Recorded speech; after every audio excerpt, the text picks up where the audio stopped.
Hello and welcome to NLP TV, where we are going to analyze the hypnotic language patterns of President Biden, especially at the request of Yvonne, but she's not here. Oh dear, oh dear, oh dear. So well, maybe she will watch the rerun. If you have any questions, remarks, if you disagree with me, please let me know. Put it in the chat. Well, I am looking forward if people disagree with me. Nevertheless, I think it's highly probable that I know the hypnotic language patterns quite well. And so the interest would be, the interesting thing for me would be to see whether,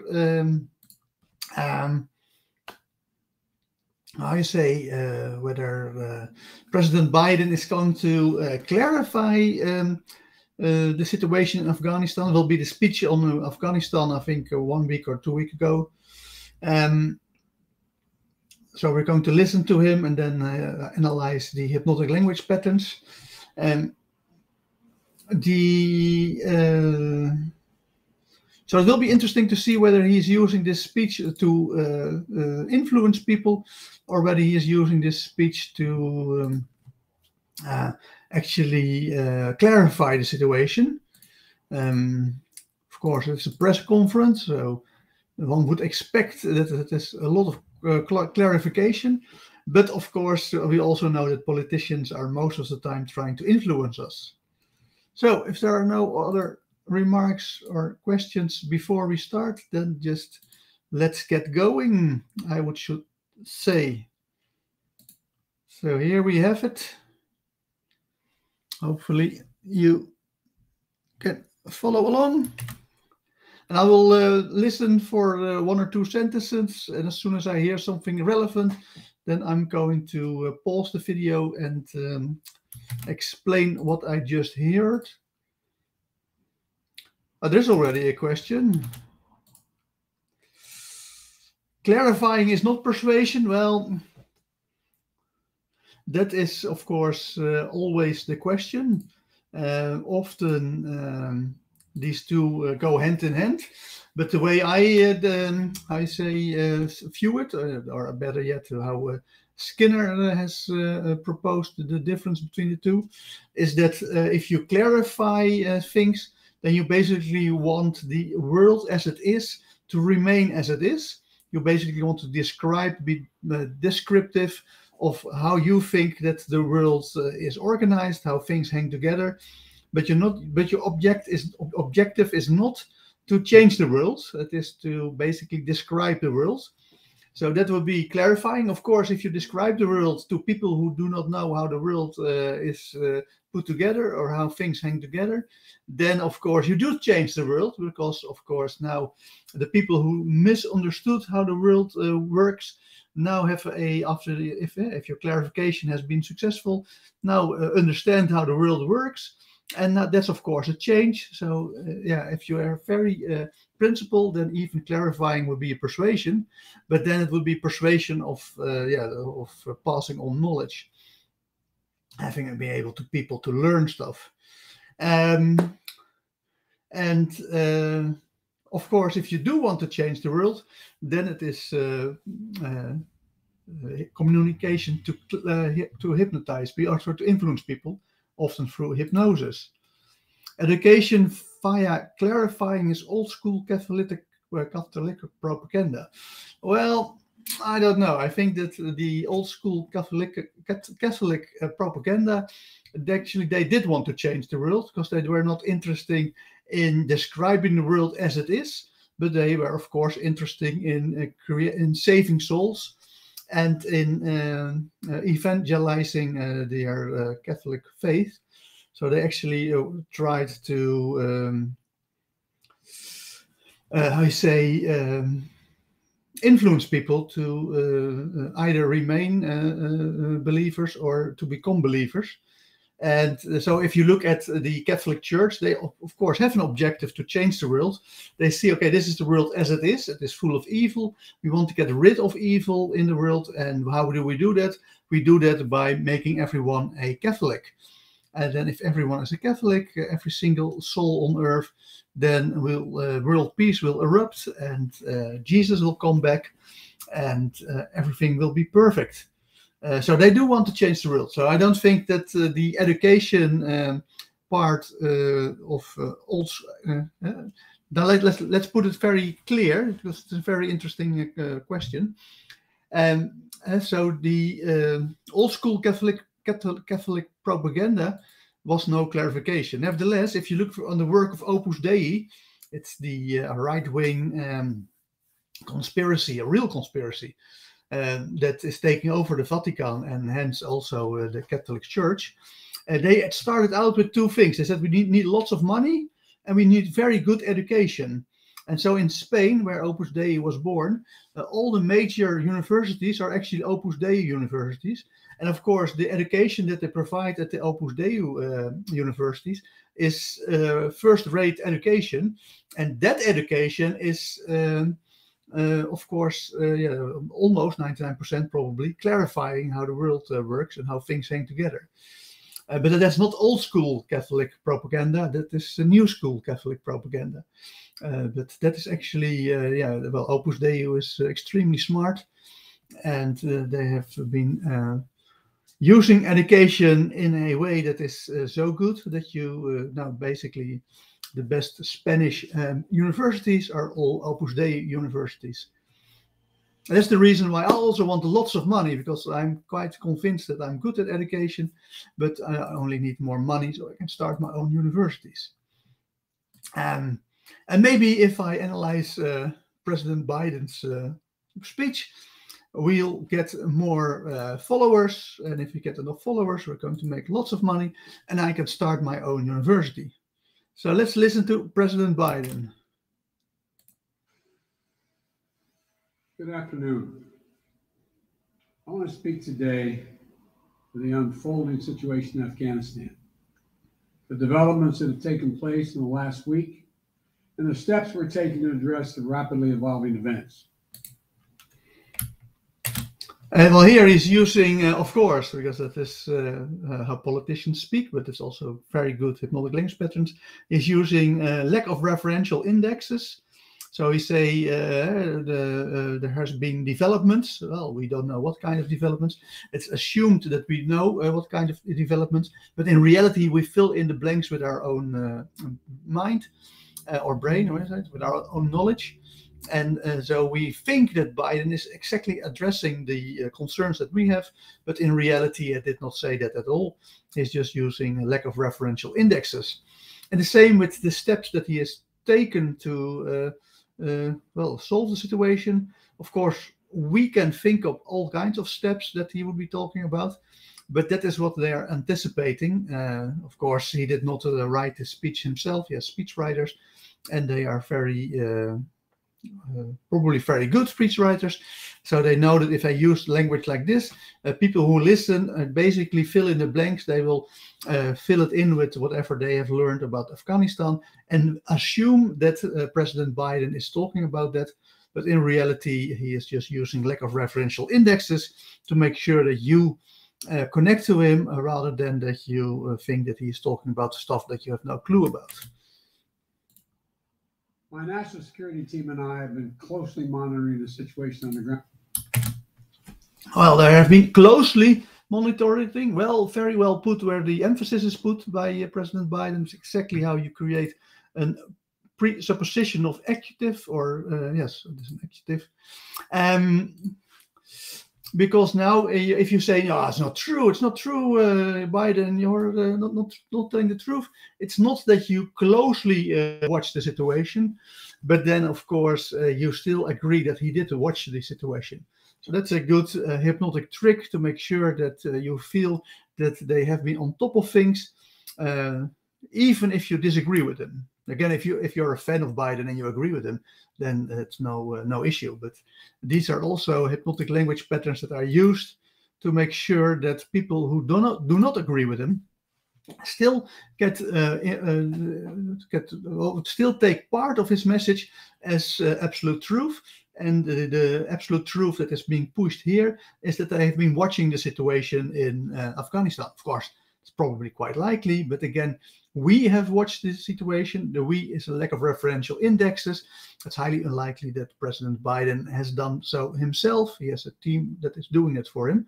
But we can question whether they've been doing that closely enough. Then we fall into the presupposition of adjective trap. Because we can also question whether they've been watching at all. How is it possible? Were you asleep on the job? But when he uses a language like this is the way to prevent such arguments, because now the argument will only be whether that they watched closely enough, yes or no. But then you already unconsciously accept that they did in fact watch the situation. On Afghanistan, and moving quickly to execute the plans we had put in place. Again, moving quickly. The quickly is the adjective. Very good emphasis by Biden again on quickly, because that will get into an argument whether they put in their actions quickly or not, but you still take it as holy writ that they took action at all. Thanks. So I have to rewind a bit because that's a very nice hypnotic language pattern. We quickly to execute the plans we had put in place to respond to every constituency. Quickly execute the plans we had put in place. We had put in place is not a general known presupposition, but it is a presupposition, because if you deny it, that no, those plans were not the plans that were put into place. Those were the plans that you scratched up on the very last moment. But you're still accepting as truth that they executed plans. And that's, of course, what Biden wants. Again, if you are a fan and you believe him, then you say, yeah, Joost, but he's telling the truth. But this is not a speech to preach to the converted. This is a speech where he tries to influence his opponents. And if he says stuff like, we closely watched and we quickly executed plans that were already put in place, then it is very difficult for the opponent to actually understand what he is saying.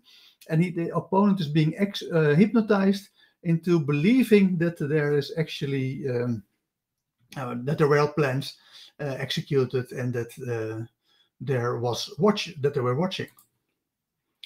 Influence how is a little bit too broad or too fake.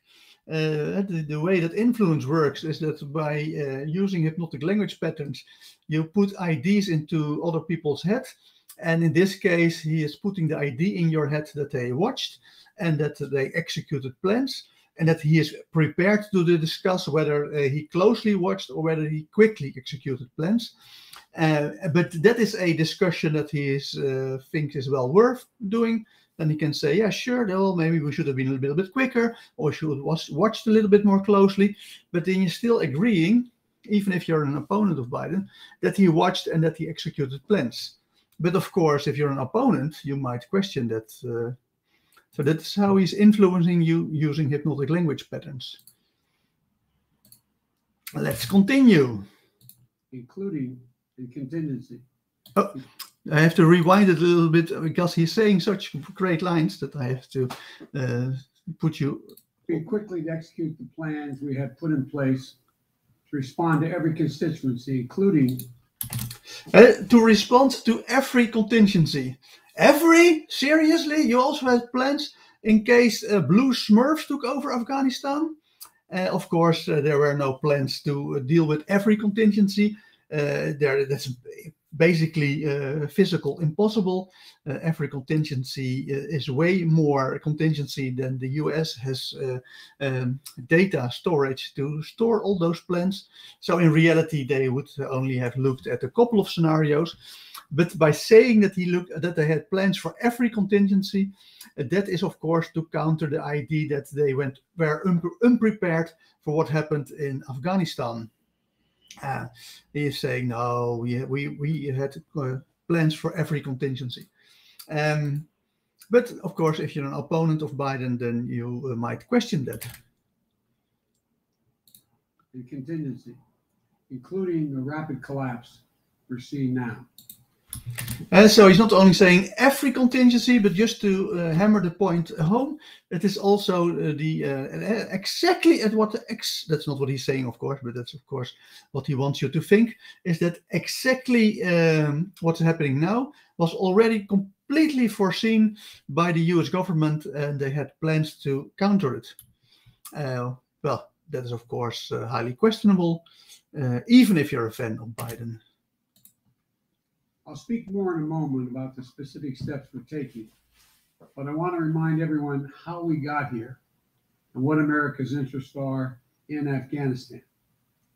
We went to Afghanistan almost 20 years ago with clear goals. Again, the word clear here is a presupposition of adjective. It works the same as quickly and closely that we have discussed before. By saying we had clear plans, that creates the situation where clear goals. If you say we had clear goals, then you can discuss. If people say, no, it's not true, you didn't have clear goals at all, then you're still accepting that they had goals, but they just were not clear. And again, President Biden is more than willing to discuss whether the goals were clear or not, as long as you accepted that they had goals to begin with.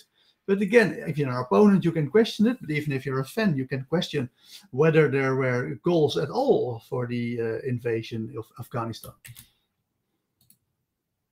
Get those who attacked us on September 11th, 2001, and make sure Al-Qaeda could not use Afghanistan as a base from which to attack us again. Again, here is what we call framing. Of course, the whole Afghanistan, the US has an interest in presenting as if it was mission accomplished. You all remember how President Bush used the aircraft carrier with the banner on board, mission accomplished. And so by framing the situation as we want to have two goals, and then of course who can check, first of all, were there goals at all, and second of all, who knows whether that was the real goals in 20 years ago. And also one can of course to ask, okay, did you not achieve those goals earlier than in 20 years? But by pre-framing it like this, then he can of course follow up by saying, we achieved our goals, so mission accomplished. We did that. We severely degraded Al-Qaeda in Afghanistan. Again, we did that was of course the, I did not know that was coming, but that was of course the confirmation that he claims, just like Bush, because people often ask me, Joost, are you left wing or right wing? I always say I'm up wing, I'm neither left wing nor right wing. But there was, of course, a lot of criticism, probably correct, on Bush when he said mission accomplished in Iraq, and then still had years and years of combat in Iraq. But the criticism can probably also apply here to Biden by his attitude of mission accomplished. Especially if you then hear the second phrase, because the second phrase is, we have severely degraded the ability of Al-Qaeda. But when you listen closely to what the goal statement was, and again, if you already accepted that those were the goals 20 years ago, then you're already being hypnotized. So, but I put away that, and for sake of argument, I will say, okay, but if your goal is to make sure that Al-Qaeda is unable to hurt America again, then it's the question whether being severely degraded is actually enough to keep America safe. So if not, then of course the claim that the goal has been achieved, the mission has been accomplished, is of course a false claim. But again, listen to the word severely. That again works as a presupposition of adjective or adverb, actually here probably as an adverb, and it will create a discussion whether Al-Qaeda has been severely degraded or just hardly or mostly. And that's a discussion that President Biden wants, because that accepts that you already accepted Al-Qaeda has been degraded. But for all we know, it could be that Al-Qaeda has been actually strengthened by the whole affair in Afghanistan. I don't know. I'm not saying that is the case. I'm just saying that that we don't know yet. And of course, even I don't know it because I lack, of course, all the intelligence. But even intelligence agents like the CIA lack this knowledge. That is always a probability estimation. That okay, probably Al Qaeda won't hurt us anymore. Future will tell. And on top of that, of course, there is the question of whether ISIS is going to hurt the US, because as is claimed, after this attack, after this speech, we got another big bombing of the airport. So let's listen. We never gave up the hunt for Osama bin Laden, and we got him. That was a decade ago. Our mission in Afghanistan was never supposed to have been nation building. It was never supposed to be creating a unified, centralized democracy. Here, I think the speechwriters made a mistake. By denying the positive, we now get the idea that, yes, indeed, the mission was nation building, and yes, indeed, we wanted to have a unified, democratic Afghanistan. If you say it's not this, it is not that, then our unconscious suggests that it is. So a better speechwriter would have written stuff like, we said from the get-go that we were there to get Osama bin Laden rather than nation building, or that we were degrading Al Qaeda rather than creating a democratic, unified Afghanistan. So by denying this, that's just, I think, bad speechwriting. He is giving us this idea that it was, in fact, the objective, and that they, of course, failed at that. Sometimes, for instance, I would use that stuff like that on purpose, but in this case, I can't see how this is going to help Biden in his in achieving what he wants to achieve. So I think this is just bad speech writing. He is, and now it's no longer a hypnotic language pattern. To be clear, this is just a mistake, and now he is undoing all the good work he has done so far by giving us the idea that there were 4 goals. Basically, punish those who hurt America, degrade Al Qaeda, or actually, I'm already being influenced by Biden, and destroy Al Qaeda, and nation build it and make it a unified democratic Afghanistan. So here is the first mistake. Our only vital national interest in Afghanistan remains today what it has always been: preventing a terrorist attack on America's homeland. This is, of course, a model operator of necessity. By saying there's only one, just this one thing, preventing terrorism in the US. Well, we don't know whether that has actually worked. We'll find out in the future. But of course, this is also highly unlikely. It's much more likely that there were a myriad of interest of the US in Afghanistan. Afghanistan is very rich in rare earth metals. They are very rare. That's why they call it rare earth metals. They probably now fall into the influence sphere of China. China already has a almost complete monopoly on the rare earth metals. They are very needed for mobile phones and other high-tech stuff. So having lose that in the hands of the Chinese is pretty bad. Of course, the Pakistan and Indian relationships is going to sour. India spent a lot of work in building Afghanistan, because Afghanistan is basically the backyard of Pakistan, and with the loss of the Taliban, the Pakistan was quite in a bad place, which of course was preferred by India. But now the table is turned, and the Pakistan is getting more confident, and India is getting weaker.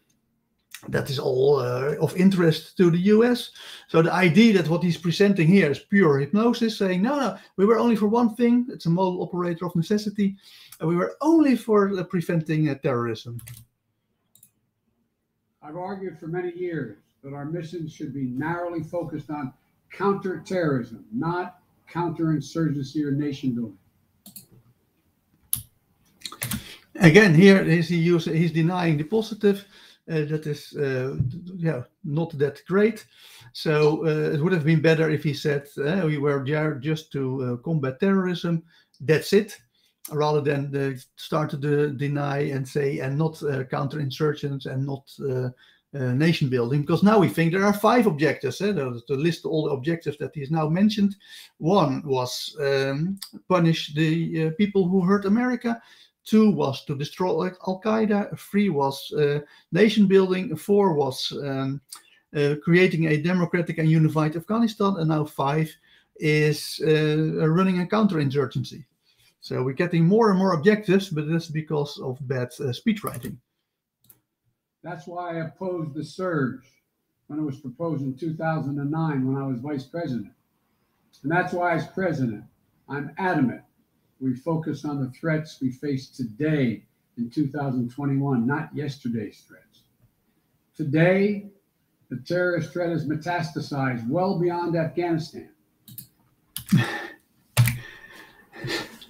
Okay, this is also a nice little rhetorical trick, not particularly hypnotic, but rhetorics.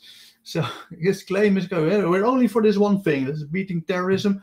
And now terrorism has metastasized all over the place. So why would we limit ourselves to Afghanistan?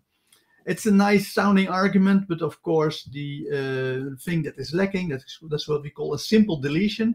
The simple deletion is that of course it were the actions of the US in Afghanistan that led to the metastasizing, and especially in Iraq, of course, and even much more in Iraq than in Afghanistan, that led to the metastasizing, or I say that the spreading of terrorism all over the Middle East and Asia. So this is what we call a simple deletion, where you leave out all relevant details that are highly, in this case, highly relevant.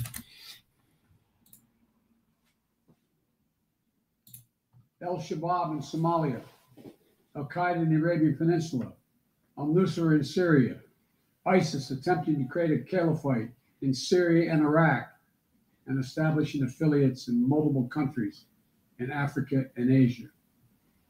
These threats warrant our attention and our resources. We conduct effective counterterrorism missions against terrorist groups in multiple countries where we don't have permanent military presence. If necessary, we'll do the same in Afghanistan.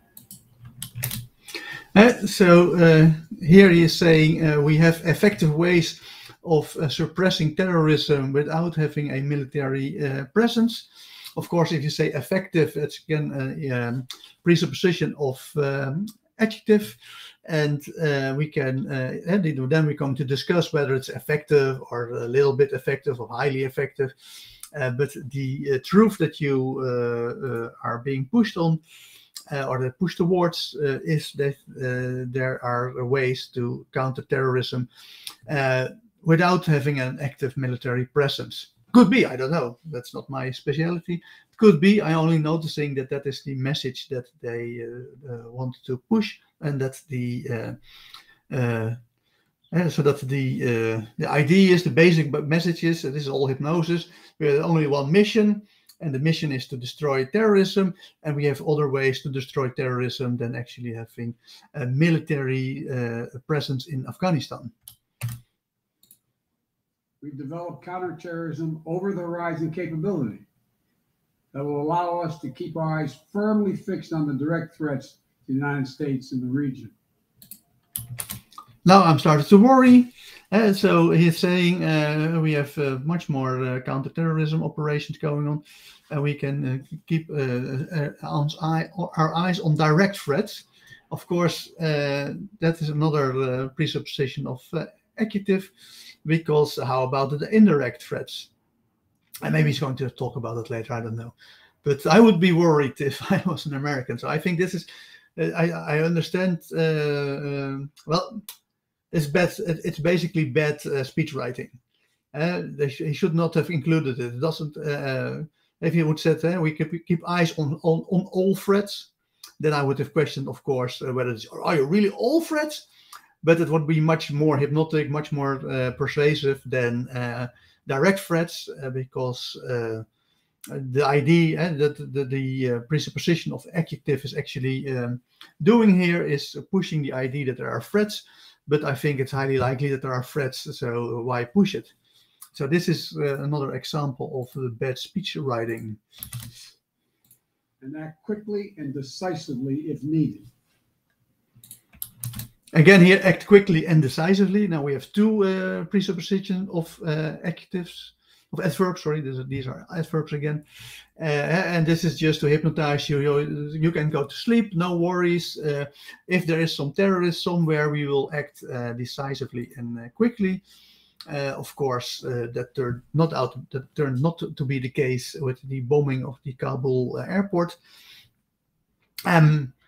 But again, I don't think that these things are preventable, or that you can be completely 100% safe. There are risks.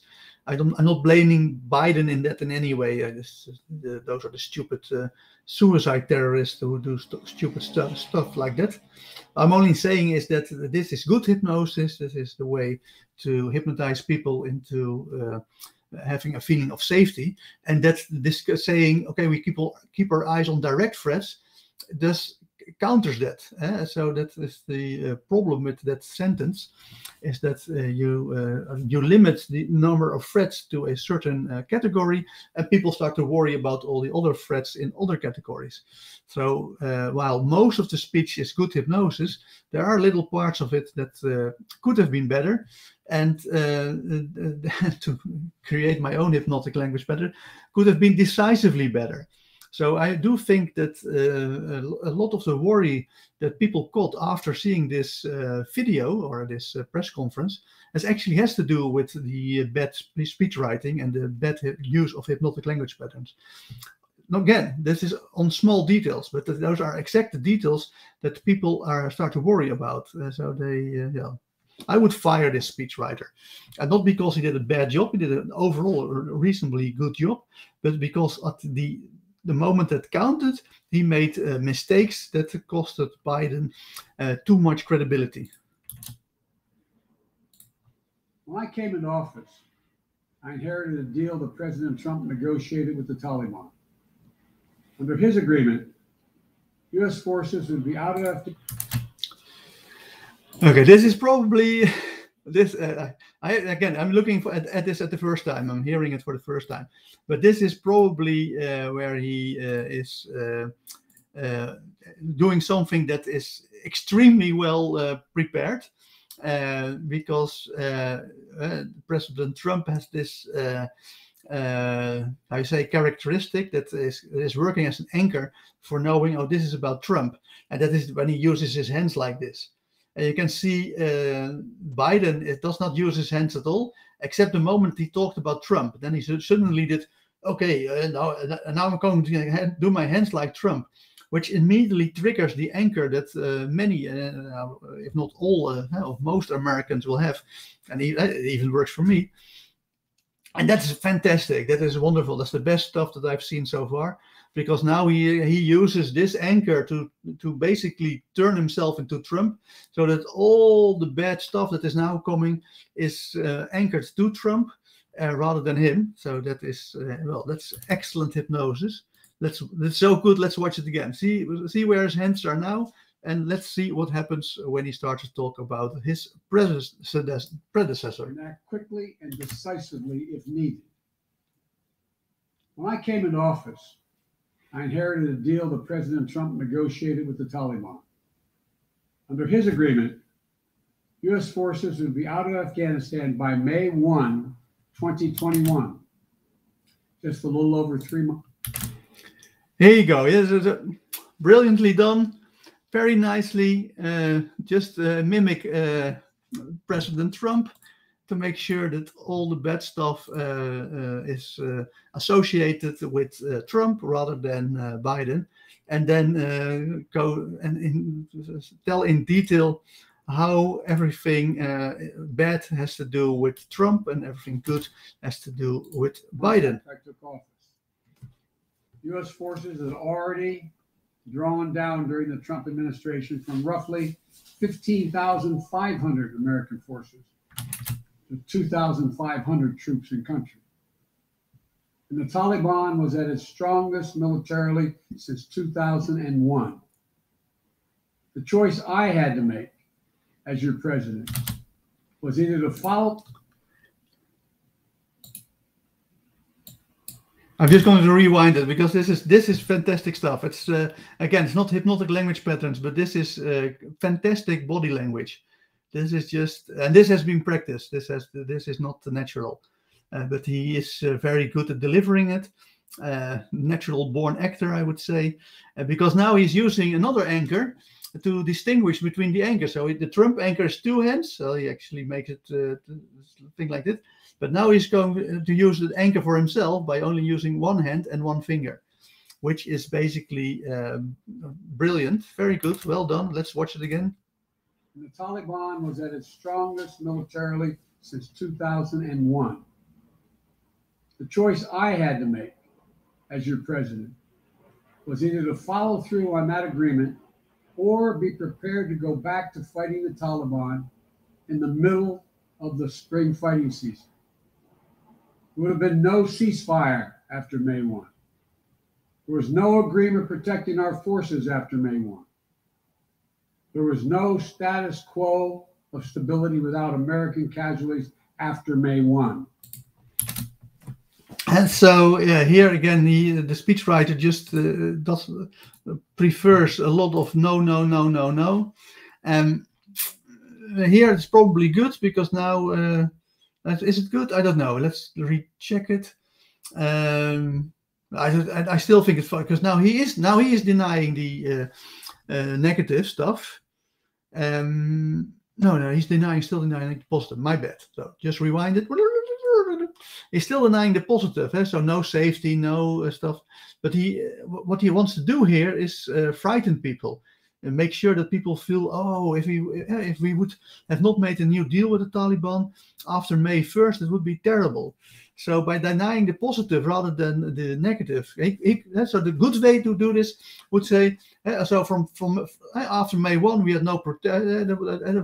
There was a free for all.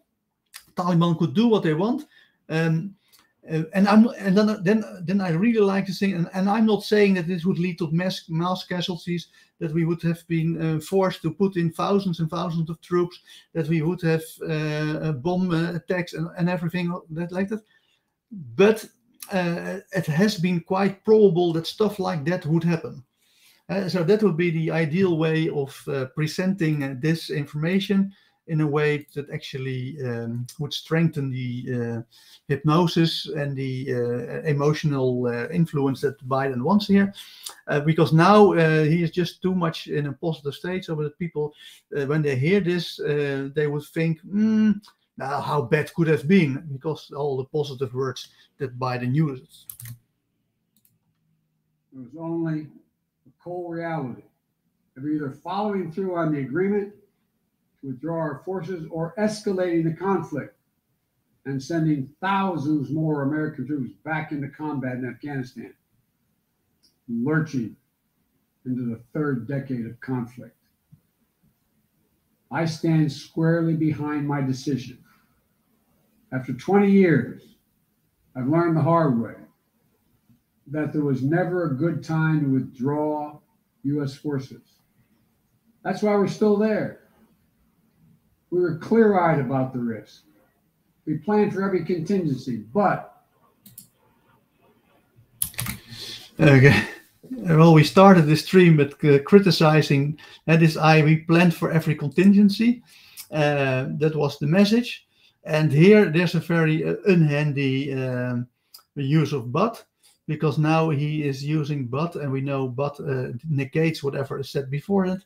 So now he's actually denying or negating his own idea that they planned for every contingency. Of course, we already knew that was bullshit because it's highly unlikely. They planned for a couple of contingency, maybe. But yeah, here we're going to see how he is going to, how I say, shoot himself in the foot by using the word but. That's why we're still there. We were clear-eyed about the risk. We planned for every contingency, but I always promised the American people that I would be straight with you. The truth is, this did unfold more quickly than we had anticipated. Okay, this is also all bad speech writing. Of course, here the but makes no sense. It should have been completely edited out by the editor. He's saying we had no clue when we would go out, blah, blah, blah, but I always said I will take the troops out. Great, it's a good point, but there's no need to contrast that with the situation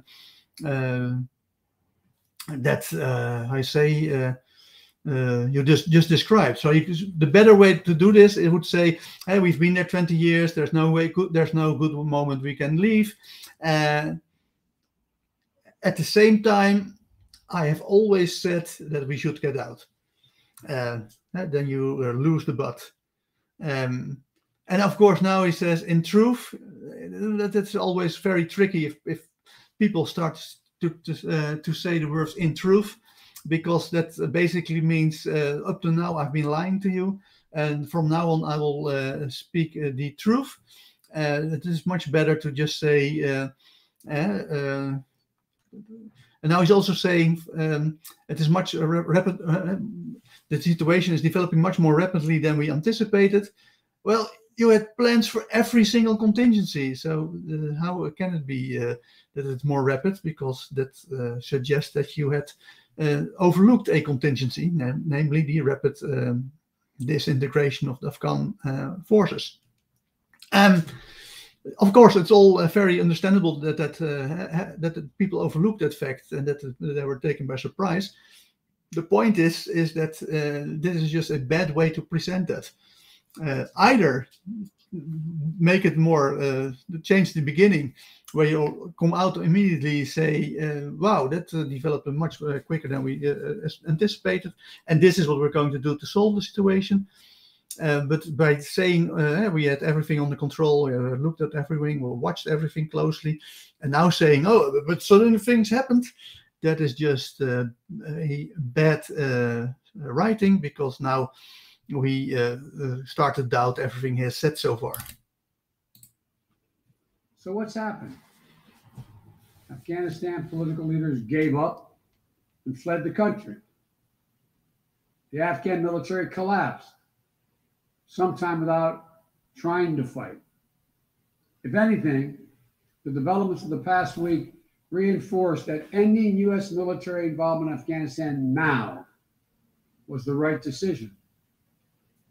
American troops cannot and should not be fighting in a war and dying in a war that Afghan forces are not willing to fight for themselves. We spent over $1 trillion. Again, this is all perfect. Also, the moving in is perfect. But it would have been better much earlier. Why waste 5 minutes saying stuff and then completely change tack after 5 minutes?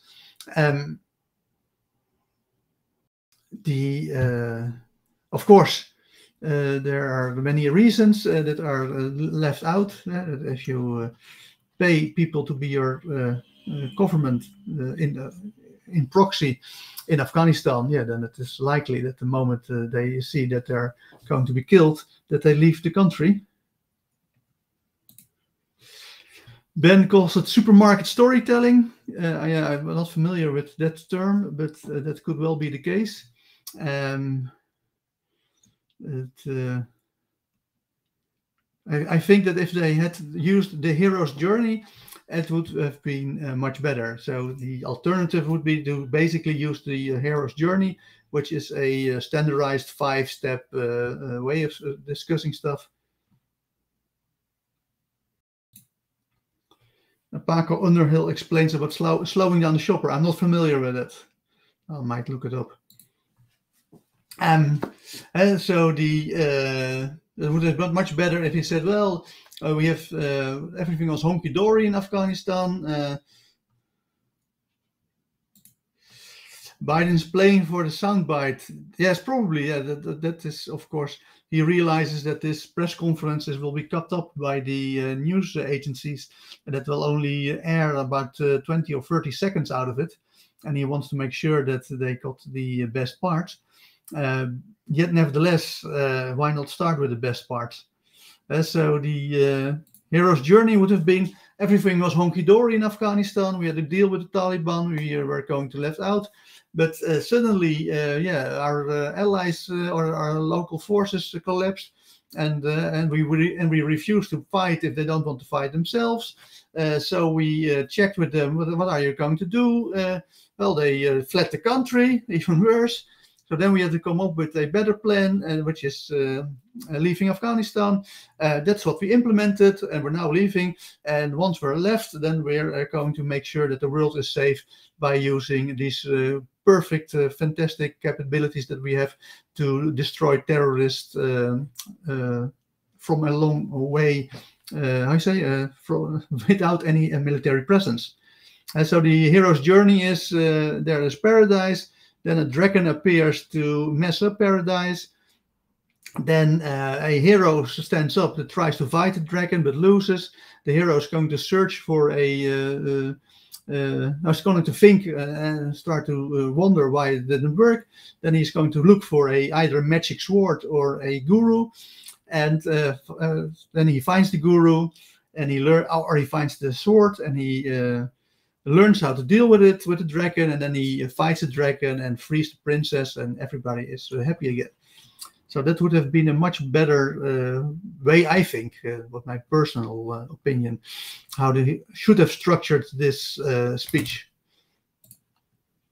We trained and equipped an Afghan military force with some 300,000 strong, incredibly well equipped.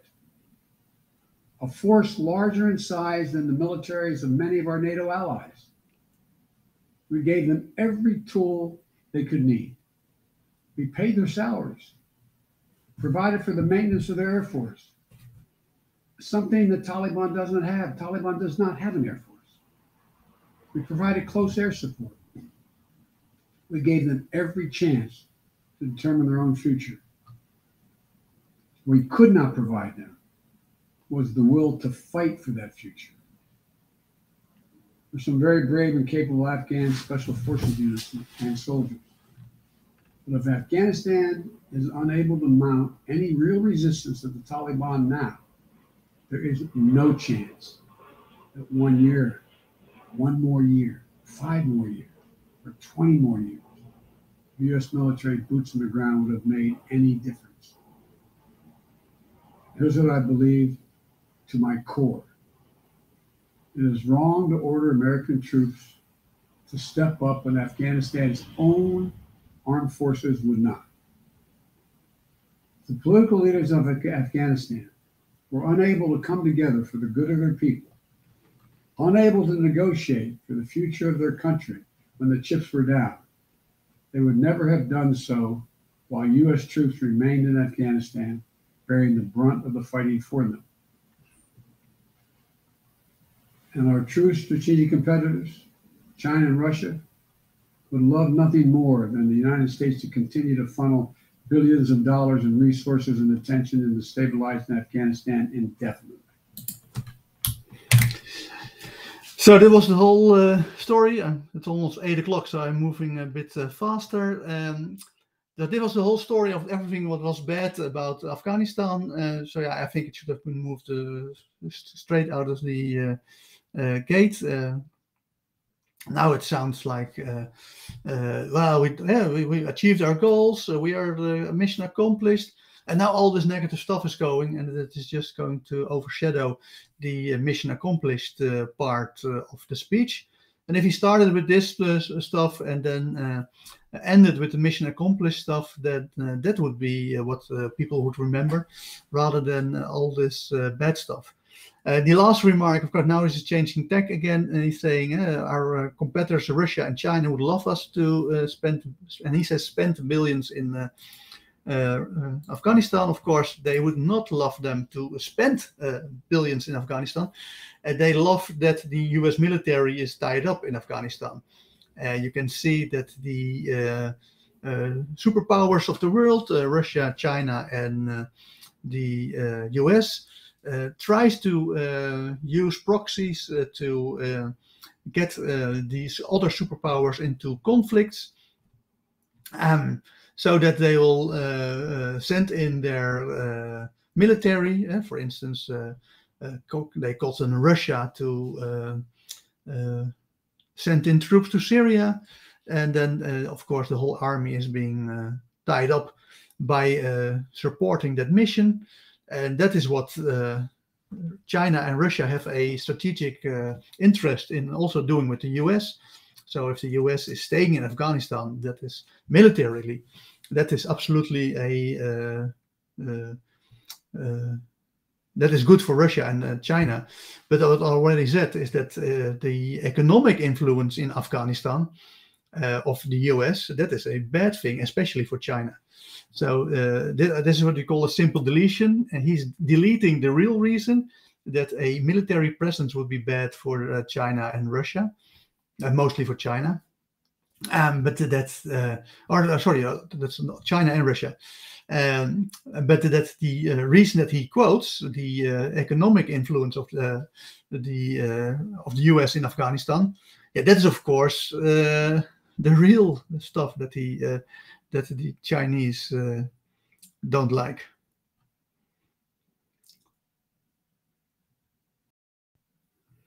I'm not sure I understand primacy and regency. Two most important points are first and last.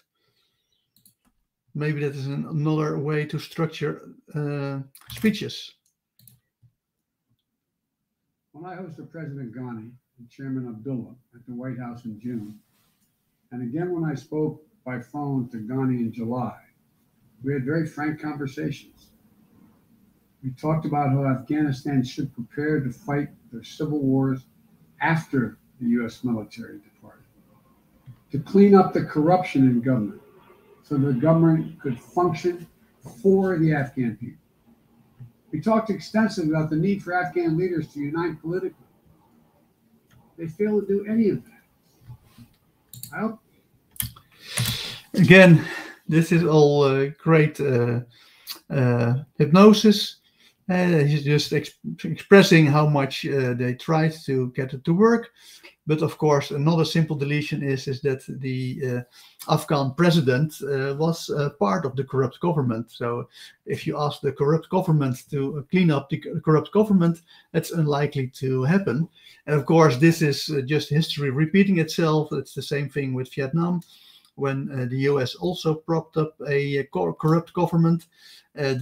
The point is that if you invade a country and you want locals to run the government, nobody's going to do that unless they are corrupt, in the sense that they only want to do it. They're only in it for the money. So they figure out that if they can become president or head of a province or head of police or whatever, that they can rake in money and then hopefully get out of Dodge before the end is near. Exactly what happened in Vietnam as well as in Afghanistan. Also urged them to engage in diplomacy, to seek a political settlement with the Taliban. This advice was flatly refused. Yeah, this is very interesting. Maybe it was what happens. So what he's saying is, okay, the Afghan government should create their own deal with the Taliban. We push them towards it.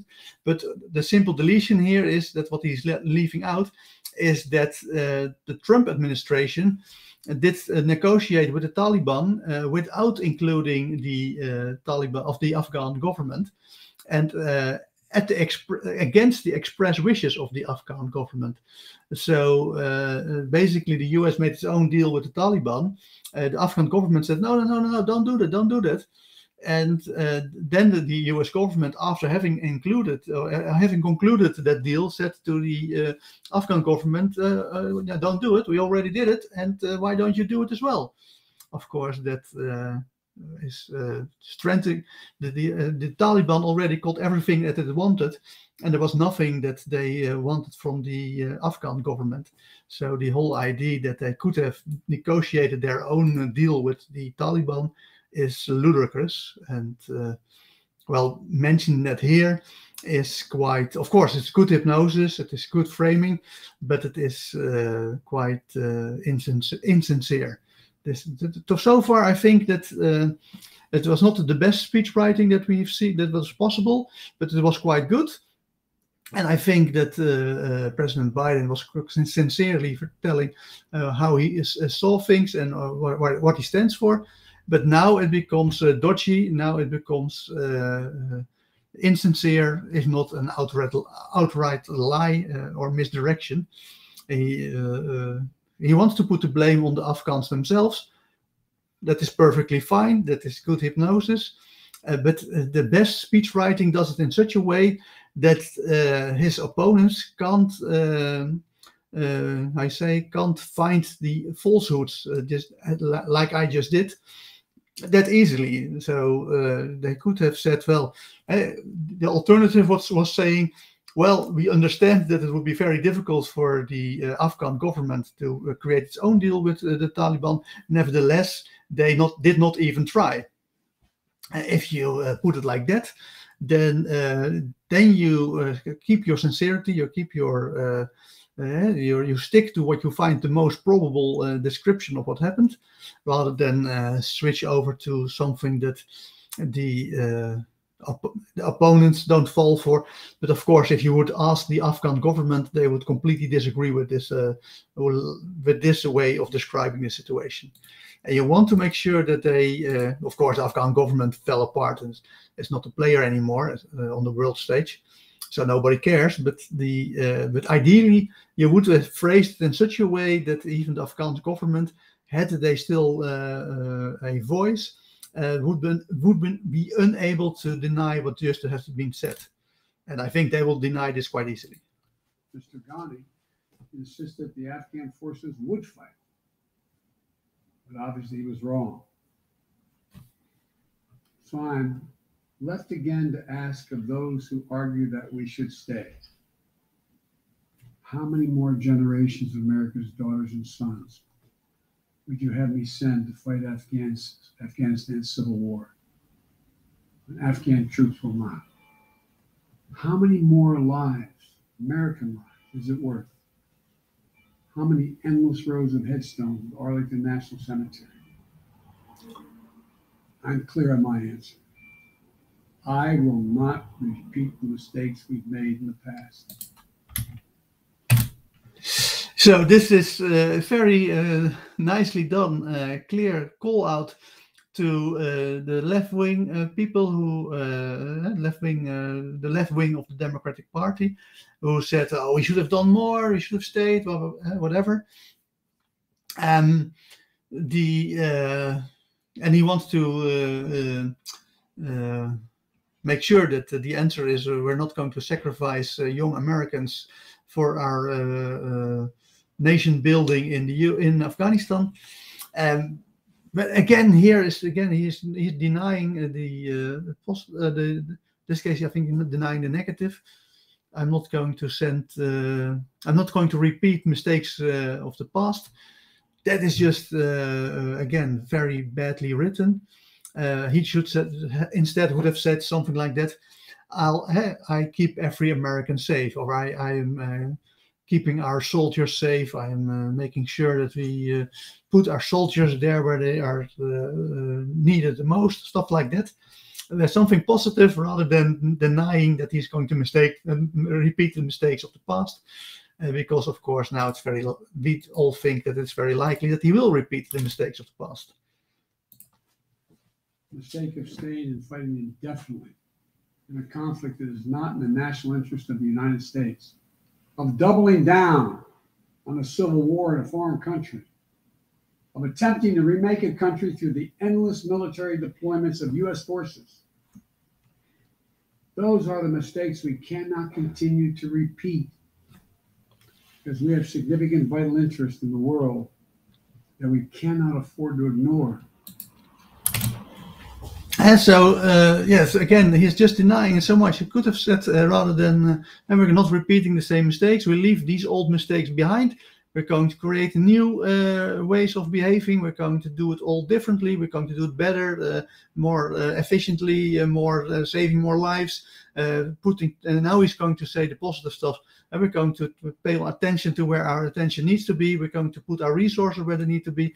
But that all could have been said beforehand, before he denied all these repeating the mistakes.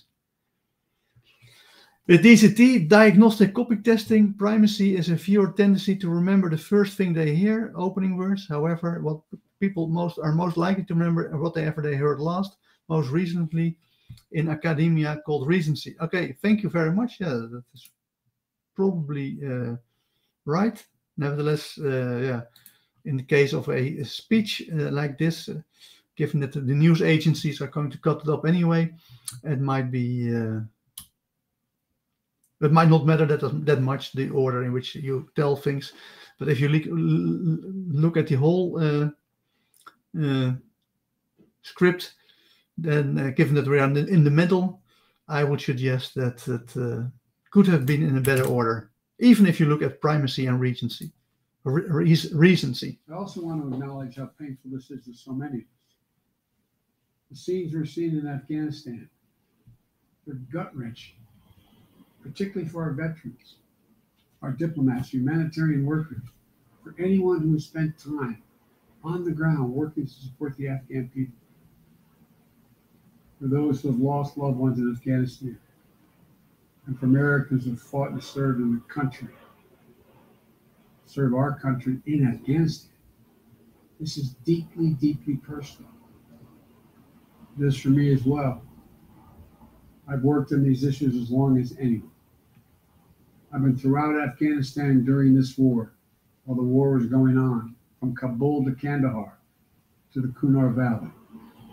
I've traveled there on 4 different occasions. I've met with the people.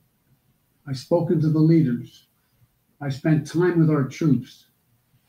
And I came to understand firsthand what was and was not possible in Afghanistan. So now we're focused on what is possible. So here's a very small remark. He is using a modal operator of impossibility, what we can achieve and what we cannot achieve. I'm not sure whether he's going to focus more on what he can achieve, but it is always nice to hear a modal operator of impossibility, because often they are overlooked. We will continue to support the Afghan people. We will lead with our diplomacy, our international influence, and our humanitarian aid. We'll continue to...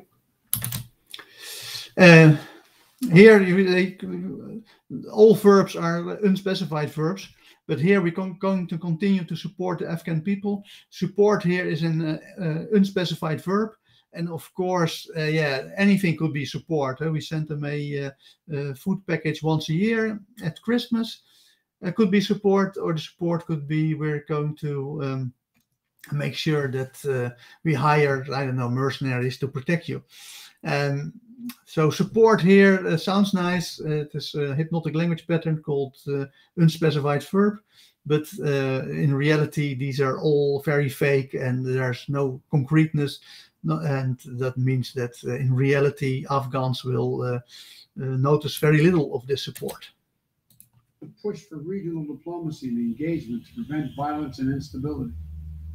We'll continue to speak out for the basic rights of the Afghan people, of women and girls, just as we speak out all over the world.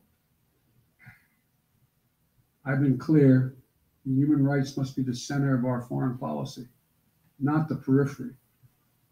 But the way to do it is not through endless military deployments. It's with our diplomacy, our economic tools, and rallying the world to join us. Now, this is a nice rule of three rhetoric line. We're going to do it in A, B, and C. So that's all nice rhetorics. Unfortunately, he just denied we're not going to do it by putting military troops everywhere. Of course, this is just calling up in your mind. Okay, let's see which country is being invaded by the US next. At this point in the speech, there is no longer any need for that. To make that point, he's made the point. We're not going to fight the war that the Afghans don't want to fight themselves. He should have better phrased that we are going to stay out of wars where the locals refuse to fight. That would have been phrased much better. Nevertheless, so the point's already been made. I think it's pointless to repeat it here if you do it in a way that is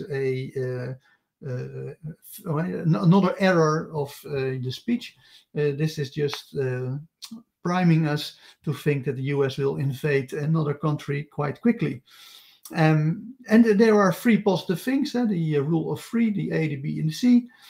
So why just stick with those three rather than repeat that you're not going to invade the next country, and then all small countries go, oh no, not us. Let me lay out the current mission in Afghanistan. I was asked to authorize, and I did, 6,000 U.S. troops to deploy to Afghanistan for the purpose of assisting in the departure of U.S. and allied civilian personnel from Afghanistan, and to evacuate our Afghan allies and vulnerable Afghans to safety outside of Afghanistan. Our troops are working to secure the airfield and ensure continued operation of both the civilian and military flights. We're taking over air traffic control. We have safely shut down our embassy and transferred our diplomats. Our diplomatic presence. So this is all good. So this is good language patterns. Just describe everything he's going to say. Look at everything we've done. We've done so much. This is just fantastic. What all the things we've done. But there are what we call weasel words. So he said we successfully closed down our embassy or shut down or whatever. But of course, you could also say, and we have retreated our embassy. Of course, if you retreat, that is a very negative word. So they use weasel words to make sure that they are not calling it retreating, but that they're calling it shutting. I have to hear it again. I just thought that it was very nicely done, brilliantly done by the fear of the U.S. government is, of course, to build this image of the Vietnam, where they saw how the embassy was evacuated in panic mode, and of course the same thing happened basically in Afghanistan. So he's now going to describe that process, but use weasel words to make sure that we get a completely different picture inside our mind of what really happened in all probability. Assisting in the departure of U.S. and allied civilian personnel from Afghanistan, and to evacuate our Afghan allies and vulnerable Afghans to safety outside of Afghanistan. Our troops are working to secure the airfield and ensure continued operation of both the civilian and military flights. We're taking over air traffic control. We have safely shut down our embassy and transferred our diplomats. We have safely shut down our embassy. That is well. The speechwriter who came up with that should get a raise. That is very well done. It basically means we abandoned our embassy. We ran away. We retreated. We have given our embassy, which, by the way, is a very expensive, very elaborate fortress, to the Taliban. But he makes it sound that it was safely shut down in the same way that you safely shut down your computer when you're done working and you go to sleep. Of course, this was a completely different operation in reality, but he uses this safely shut down rather than saying we abandoned it and ran away. And the same thing with the diplomat, and we will safely transport the diplomats out of the country. Of course, that is not where diplomats are supposed to be. Diplomats are supposed to stay in the country. If you run away from a country, then your diplomats are running away. They're not being transported to a different country to do the diplomacy from there. It basically means that diplomacy broke down and they had to flee. Our diplomatic presence is now consolidated at the airport as well. Over the coming day. And again, there's also another great way of saying we have no diplomatic presence. Our diplomatic presence has been concentrated at the airport as well, meaning we still have a couple of diplomats who have not fled the country yet. They're at the airport and they're doing what they can. But of course, this is a complete disaster. And this doesn't sound like there are any diplomatic ties with the Taliban going on whatsoever. We intend to transport out thousands of American citizens who've been living and working in Afghanistan. We'll also continue to support the safe departure of civilian personnel of our allies who are still serving in Afghanistan. Operation Allies Refugee, which I announced back in July, has already moved 2,000 Afghans who are eligible for special immigration visas and their families to the United States. In the coming days, the U.S. military will provide assistance to move more SIV eligible Afghans and their families out of Afghanistan. We're also expanding refugee access to cover other vulnerable Afghans who work for our embassy, U.S. non-governmental agencies, or U.S. non-governmental organizations, and Afghans who otherwise are at great risk in U.S. news agencies.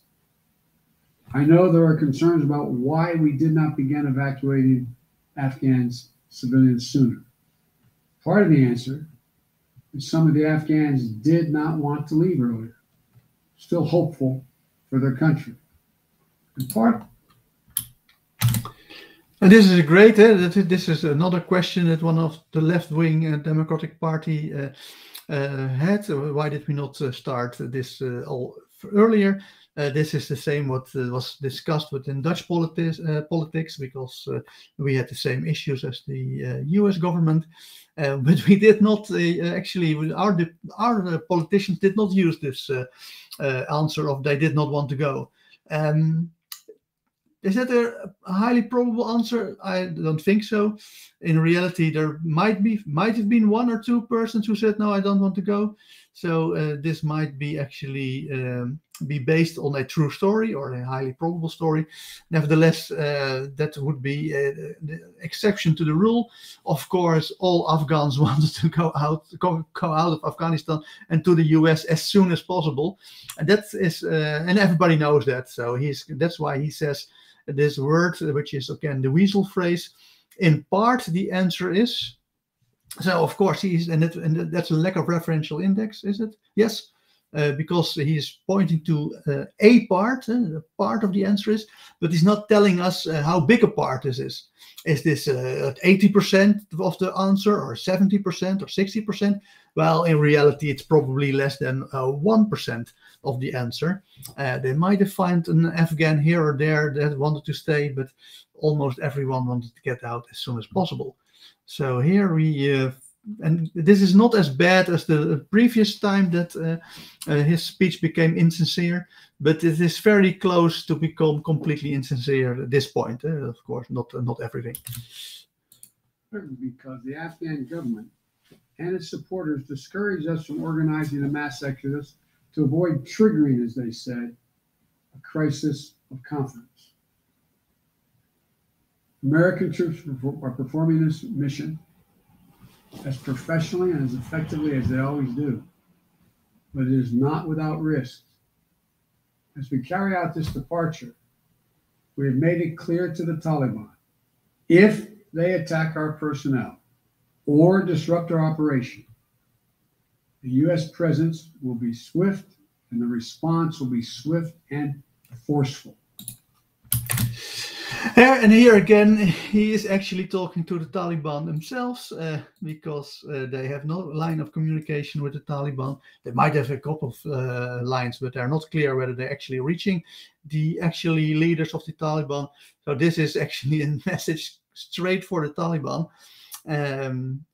to make sure that they understand the consequences of trying to attack the U.S.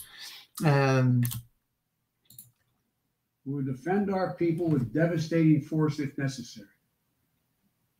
Our current military mission will be short in time, limited in scope, and focused in its objectives.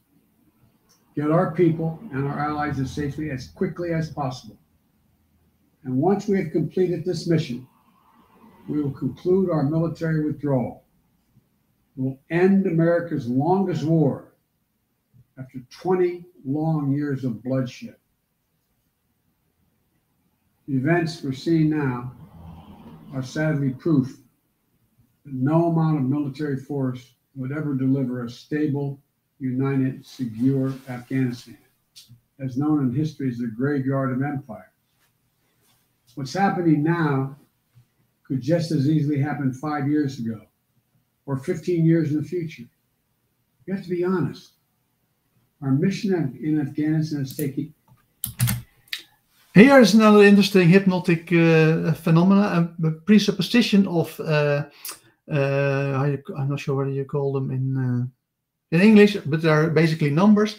So he said what we do now should have been done, could have been done 5 years ago, could have been done in 15 years. It doesn't matter when we do it. We have to do it at one point. Let's do it now. And I'm not sure whether they did actually think about this. Because this is, of course, if you say it could have been done 5 years ago, I'm not sure whether it was 5 years ago already in the Trump administration. I think so. So that then it would be a very good point to make. Let me calculate. So 5 years ago would be, and correct me if I'm wrong, but that would be August 2016. Let's check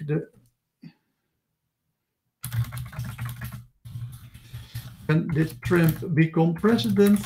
It's very closely related. He was elected on the November 8th, 2016. Yeah, then they messed up.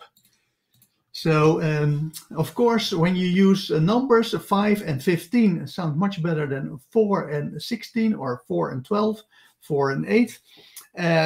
But they should have thought about it. So now they're basically blaming the Obama presidency. And of course, Biden was the vice president himself. So he is blaming himself. This is a small but,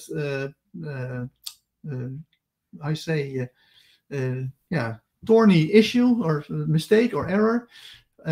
Someone should have reacted and say, hey, if you say this, we could have done this 5 years ago. You were the vice president at the time. Obama was the president. They should have, but maybe he is actually. This is one the thing that you don't know what's happening off stage, is that maybe Biden did push Obama to get out of Afghanistan in 2016, and that Obama has refused to go out of Afghanistan in 2016. This could be the case, and that is one. Then these numbers make sense. Then it would be very purposeful saying this could have been done 5 years ago, as a message to Obama. Hey guy, I'm now cleaning up your mess. Of course, if that was not the case, if there was not a dispute between Biden and Obama in 2016 over Afghanistan, then they should have said this could have been done 4 years ago. Then it would, without saying anything, then it would be another nice way of blaming Trump for this mess. So he could have, if there was so let's make it conditional. If there was a fight between Biden and Obama in 2016, where Biden said we have to get out, and Obama said no, we're not going to go out, and then this is brilliant hypnosis to tell Obama, through a press conference, hey, you messed up in 2016, I'm cleaning up your mess. If there was no such a fight in 2016 between Biden and Obama, then that should have been, it could have been 4 years ago. Put it again on Trump, his responsibility, or 8 years in the future. So I don't know. I don't know enough about U.S. politics. Maybe if people watch this, let me know whether there was a fallout between Biden and Obama over Afghanistan. But maybe it was a private fallout that did not make the news. But it is very interesting that they say 5 years here rather than 4 years. I would say 60-40, 60% that Biden already tried to persuade Obama to get out of Afghanistan in 2016, and that he is now taking his revenge on Obama. And 40% that it is a clerical error of a speechwriter. Many missteps, made many missteps over the past 2 decades. I'm now the 4th American president to preside over war in Afghanistan. 2 Democrats and 2 Republicans. I will not pass this responsibility on to a 5th president. I will not mislead the American people by claiming that just a look. Here the hypnosis goes wrong again. This is a bad script writing. I will not mislead the American people. And now he makes so far, of course, he's not the best speaker in the world. But here he makes a timing issue. Here he makes a timing mistake, because now he's saying, I will not mislead the American people. And now he drops a pause. And that is a very painful pause, because people listening will think, especially, of course, the opponents, they will be strengthened in this idea that he is, in fact, misleading the American people. And not just on Afghanistan, but in general. That in general is the problem from that, or the conclusion of it, that this is a statement in general, is caused by this very small pause just after the sentence, I will not mislead the American people. Let's listen again and listen for the pause after saying, I will not mislead the American people. Democrats and 2 Republicans. I will not pass this responsibility on to a 5th president. I will not mislead the American people by claiming that just a little more time in Afghanistan will make all the difference. Okay, now that I've heard more, it becomes even more complicated. Because if he did not drop that pause, so maybe the pause is very well thought of in hindsight. So I might have been mistaken. Maybe it is but it should just be phrased completely different. This is just so bad. But if he would not have paused the sentence, then he would have said, I will not mislead the American people by sending more troops to Afghanistan. But that is actually a presupposition, because now he's saying, I will not mislead the American people by method A, but that, of course, means I'm going to mislead them with method B, C, or D. So probably someone noticed this and said, oh, this is just going across very badly. We have to create this pause here, so you'll just deny that you mislead the American people. Of course, it doesn't really work, because the sentence does continue by sending military, blah, blah, blah, blah. So you still have this, I'm not going to mislead the American people by method A, but I'm going to mislead them by method B, C, D, and E problem. So it should just, so that I think they try to solve this problem by having this pause here in this sentence, but I also think that it should have been completely written differently. You should just say, have you, the American people, know me. You know I'm a straight shooter. I always tell the truth. So that's the reason why I'm now telling we get out of it. So he should not have saying, no, I don't mislead the American people. Denying stuff like that, denying the positive in all these cases, just backfires, just strengthens his opponents in thinking that he does mislead everyone. And again, I don't know whether he's misleading. Probably all politicians are misleading the public. That's not particularly property of Biden. But I do think that it should have been phrased much more better. Just continue that you always tell the truth, that you're a straight shooter, and that's why you just put it out here that we are getting our troops out of Afghanistan. Nor will I shrink from my share of responsibility for where we are today and how we must move forward from here. I am President of the United States of America, and the buck stops with me. I'm deeply saddened by the facts we now face, but I do not regret my decision to end America's warfighting in Afghanistan and maintain a laser focus on our counterterrorism mission there and other parts of the world. Well, this is, again, this is nice hypnosis. I keep my laser focus on combating terrorism. Of course, this is a nice, this is a presupposition of adjective, adjective here. We have seen him again. We can. What he wants is to discuss whether he is laser focused or not.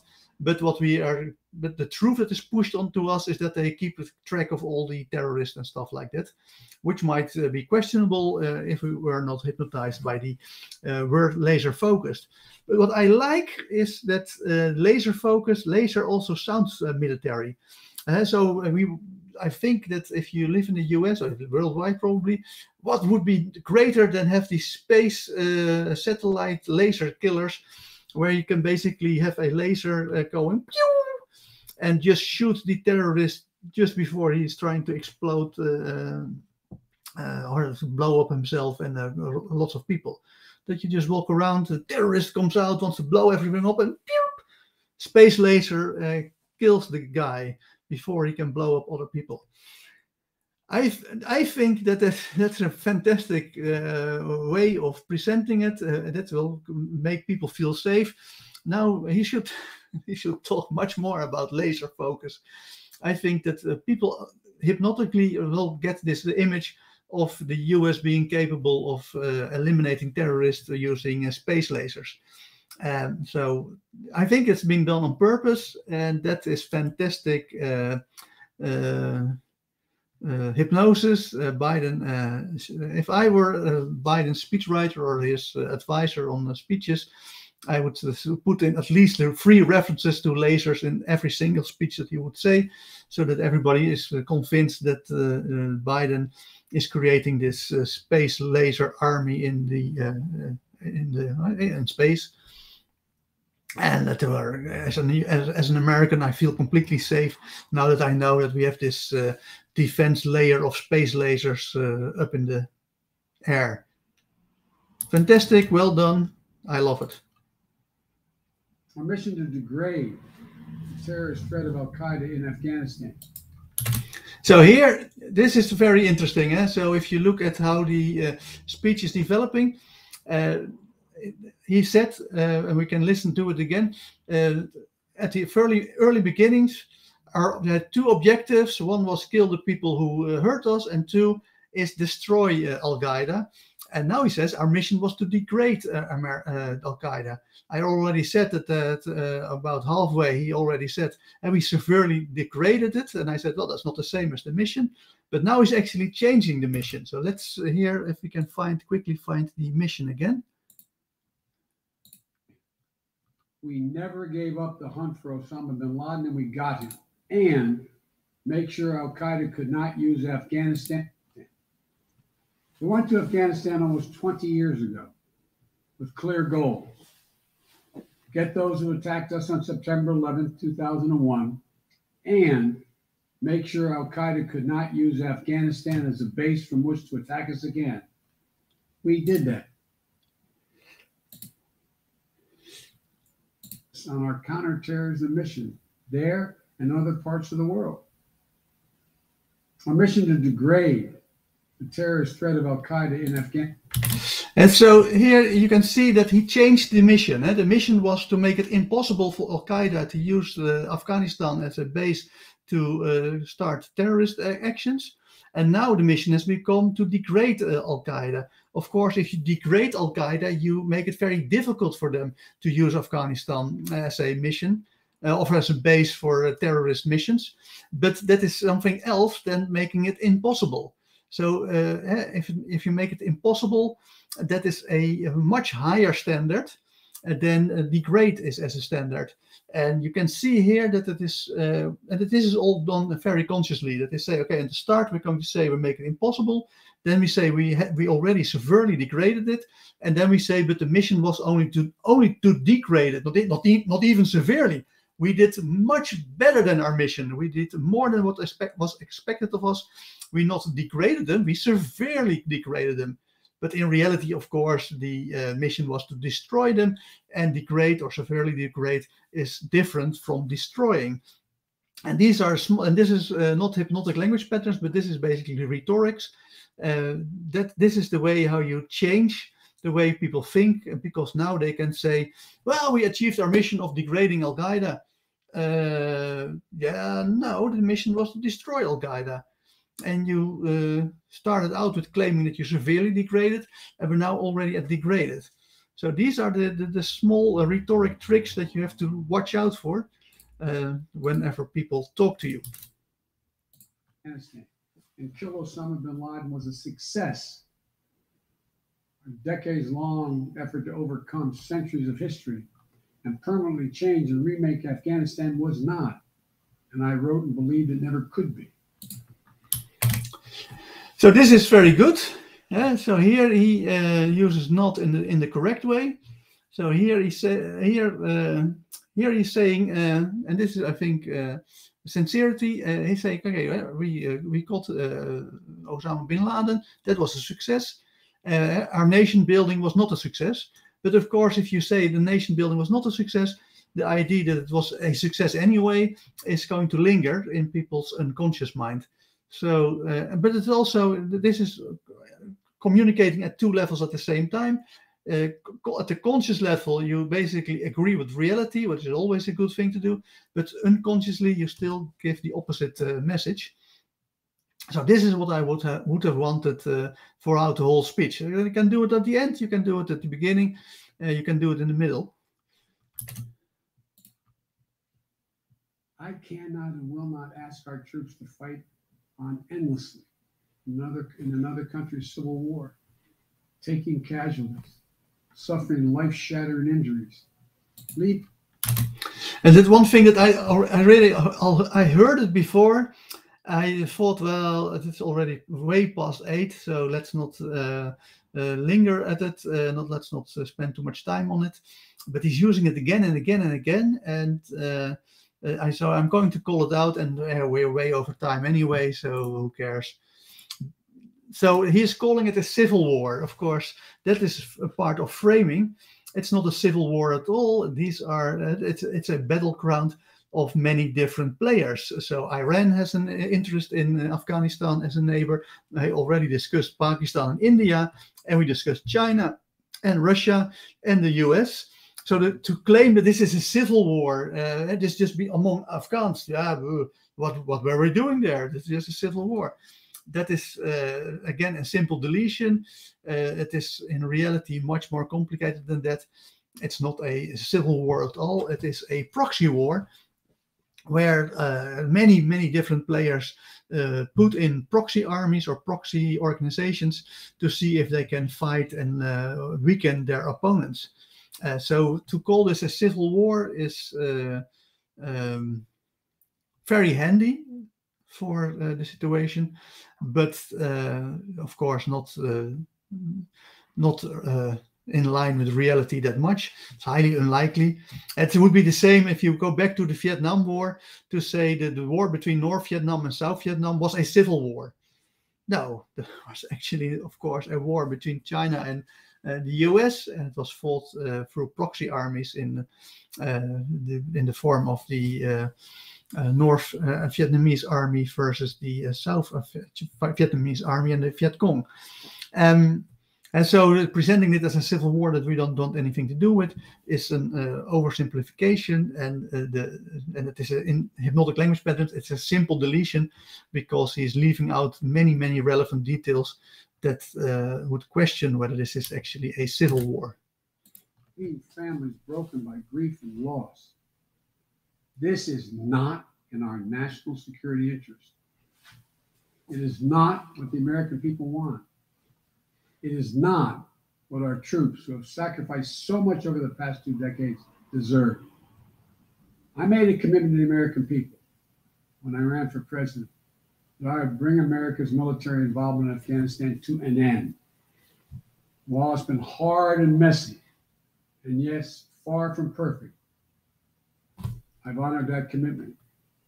More importantly, I made a commitment to the brave men and women who serve this nation that I wasn't going to ask them to continue to risk their lives in a military action that should have ended long ago. Our leaders did that in Vietnam when I got here as a young man. I will not do it in Afghanistan. I know my decision will be criticized, but I would rather take all that criticism than pass this decision on to another president of the United States, yet another one, a fifth one. And so this is, of course, very good. This is what we call inoculation. This is making sure that people are prepared for all the criticism that they're going to do. So he says, yes, I know I'm going to be criticized, but, and now we have a good use of the word but. This is excellent hypnosis. I'm going to be criticized, inoculate the viewers to make sure that they, if then criticism comes, yeah, I know you're going to criticize it. Biden himself told me already. But he is going to use the word but to negate the fact that there are going to be criticism, and then he's going to repeat his statement why he is doing what he is doing. Because it's the right one, it's the right decision for our people, the right one for our brave service members who risk their lives serving our nation, and it's the right one for America. And here you see that the speechwriter can perfectly write their speech without using the word no, I'm not going to do this, not going to do that, not going to do such. And so and he can, perfect. Again, rule of 3, we're going to do, I will do this, I will do that, and I will do such and such and so. It is perfect rhetorics. This is how it is supposed to go. Why not do it throughout the speech? There is nothing lost with it, and much is being won if they do it like this. Thank you. May God protect our troops, our diplomats, all brave Americans serving in harm's way. So that was the speech. Are there any questions? Any remarks? This is the final opportunity to discuss it. If not, I'm going to end it quite quickly because we ran way over time. So thank you all for watching. Tomorrow at 7 p.m. Central European Standard Time, we're going to profile the brain type of Ruud Gullit in Dutch, or Ruud Gullit in English, the famous Dutch striker turned manager. And we're going to see that he has a type 3 successful worker brain, the same brain type that I have. Thus, I'm very much looking forward to tomorrow evening. And then Thursday, we will look into the brain type of Romario. And then Friday at 7 p.m. Central European Standard Time, we are going to look into quantum mechanics with Philosophy TV. That one will be in Dutch. The other 2 will be in English. Thank you for watching, and bye. See you next time.